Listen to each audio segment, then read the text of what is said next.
Ecum et bonum est lex legum. Apa yang baik dan adil adalah hukumnya hukum. Assalamualaikum warahmatullahi wabarakatuh. Salam sejahtera bagi kita semua. Shalom, Om Swastiastu, Namo Buddhaya. Tim penilai debat konstitusi yang amat kami hormati, kami dari tim Universitas Sultan Ageng Tirtayasa, dengan saya Muhammad Arman Prasetyanto sebagai pembicara pertama. Sebelah kiri saya ada Siti Aminah sebagai pembicara kedua. Selanjutnya ada Dea Nur Hafni sebagai pembicara ketiga. Kami dari tim Universitas Sultan Ageng Tirtayasa memiliki standing position setuju dengan mosi anggota Dewan Perwakilan Daerah bebas dari partai politik. Dewan Perwakilan Daerah merupakan representasi daerah atau territorial representation sebagaimana yang dikemukakan oleh Montesquieu dalam bukunya yang berjudul Der Esprit des Lois, yang secara mutlak perlu dibentuk badan legislasi agar pembicaraan masyarakat banyak akan dapat dipenuhi. Gagasan dasar pembentukan Dewan Perwakilan Daerah adalah keinginan untuk lebih mengakomodasi aspirasi daerah dan memberi peran yang lebih besar kepada daerah dalam proses pengambilan keputusan politik untuk hal-hal terutama yang berkaitan dengan kepentingan daerah. Keberadaan Dewan Perwakilan Daerah dalam desain bangunan ketatanegaraan Indonesia adalah untuk menjembatani aspirasi lokal kedaerahan dan kebijakan pembangunan nasional. Tim penilai debat konstitusi yang amat terpelajar, hal yang kami khawatirkan apabila anggota Dewan Perwakilan Daerah terintervensi oleh partai politik. Yang pertama ialah terjadinya distorsi politik Indonesia sehingga terganggunya sistem hubungan antara kepentingan daerah dengan kepentingan rakyat. Dr. Safruddin Bahar selaku Ketua Dewan Pakar Sekretariat Nasional Perlindungan Hak Konstitusional Masyarakat Hukum Adat berkepentingan terhadap penyaluran aspirasi masyarakat hukum adat sebagai bagian dari aspirasi masyarakat daerah melalui terpilihnya wakil-wakil daerah yang tepat di Dewan Perwakilan Daerah yang telah dijamin oleh pasal 18B ayat 2 dan pasal 28I ayat 3. Yang kedua ialah membuka kemungkinan besar untuk calon dari partai politik berkompetisi dengan calon perseorangan dalam pemilihan anggota Dewan Perwakilan Daerah. Hal demikianlah sangat jelas merugikan hak konstitusional anggota Dewan Perwakilan Daerah, mengingat calon anggota dari partai politik ditopang oleh organisasi atau partai yang telah terbentuk hingga kecamatan dan desa-desa, sementara calon perseorangan hanya mengandalkan jaringan-jaringan personal. Perlu kita ketahui apabila anggota Dewan Perwakilan Daerah berasal dari partai politik, tentu akan lebih mengutamakan kepentingan atau platform partai politik. Apalagi partai politik di Indonesia masih bersifat sentralistik, yakni pengambilan keputusan masih tergantung oleh pimpinan pusat partai politik. Ben Reilly mengatakan bahwa sistem pemilu dapat dengan mudah dimanipulasi, khususnya oleh partai-partai besar, untuk memperlancar perilaku politik tertentu, terkhusus dari pengurus partai politik, karena dalam hal ini partai politik memiliki kewajiban yang menjadi sebuah tuntutan untuk menjadikan partainya berkuasa.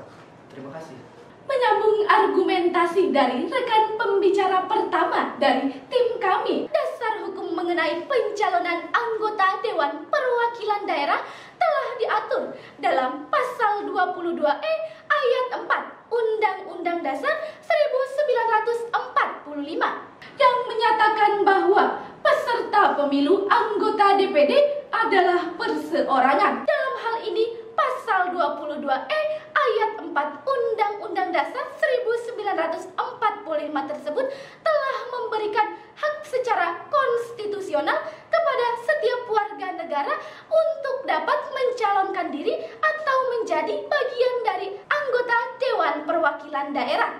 Berdasarkan peraturan KPU nomor 26 tahun 2018 sebagaimana dimaksud dalam pasal 60A ayat 1 huruf P yang menyatakan termasuk tidak dalam kedudukannya sebagai pengurus partai politik tingkat pusat, tingkat daerah provinsi, ataupun tingkat daerah kabupaten dan kota. Dipertegas dalam putusan Mahkamah Konstitusi nomor 30 garing PUU strip 16 garing 2018 mengenai uji materi pasal 182 huruf I terhadap Undang-Undang Dasar 1945. Dalam hal ini, Mahkamah Konstitusi mengabulkan permohonan tersebut, sehingga pengurus partai politik tidak diperkenankan menjadi bagian dari anggota Dewan Perwakilan Daerah. Layaknya institusi peradilan lainnya, Mahkamah Konstitusi juga mengeluarkan produk hukum berupa putusan. Namun perbedaan yang sangat mendasar antara putusan yang dikeluarkan oleh Mahkamah Konstitusi dengan institusi peradilan lainnya adalah adanya upaya hukum lanjutan, seperti halnya Mahkamah Agung yang juga mengeluarkan produk hukum berupa putusan. Namun, putusan yang dikeluarkan oleh Mahkamah Agung terdapat upaya hukum lanjutan seperti banding, kasasi, dan PK atau peninjauan kembali. Sementara Mahkamah Konstitusi tidak mengadopsi mekanisme tersebut. Sebagaimana ditegaskan dalam konstitusi bahwa Mahkamah Konstitusi merupakan peradilan pertama dan terakhir yang putusannya bersifat final. Putusan Mahkamah Konstitusi yang mengikat tersebut secara eksplisit telah mengatur mengenai larangan pengurus partai politik untuk menjadi anggota Dewan Perwakilan Daerah. Dalam hal ini, putusan Mahkamah Konstitusi tersebut harus dilaksanakan sebagai wujud implementasi dari negara yang demokratis dan berkeadilan. Terima kasih. Yang terhormat Dewan Juri dan para pemerhati konstitusi, seperti yang telah dipaparkan oleh pembicara pertama kami, bahwasanya menurut Bentranley, sistem pemilu dapat dengan mudah dimanipulasi, terkhususnya pengurus partai politik yang memiliki kewajiban dan tuntutan untuk menjadikan partainya berkuasa.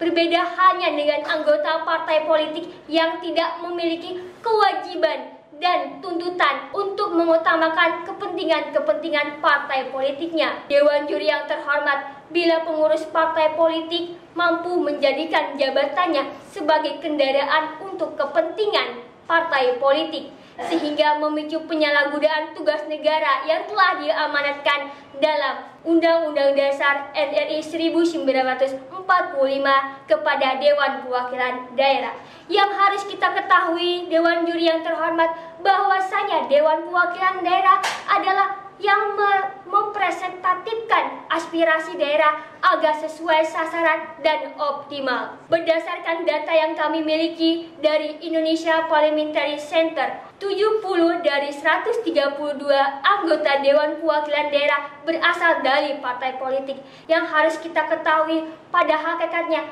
Dewan Perwakilan Daerah merupakan perwakilan daerah secara utuh, bukan perwakilan politik. Berdasarkan survei yang kami dapatkan dari riset Carta Politika, bahwa partai politik memiliki kepercayaan terendah dari instansi-instansi negara yang lainnya, yaitu sekitar 32,5%, yang artinya dapat menurunkan marwah dari Dewan Perwakilan Daerah tersebut. Yang harus kita ketahui, dengan seperti itu Dewan Perwakilan Daerah harus mampu meminimalisir kepentingan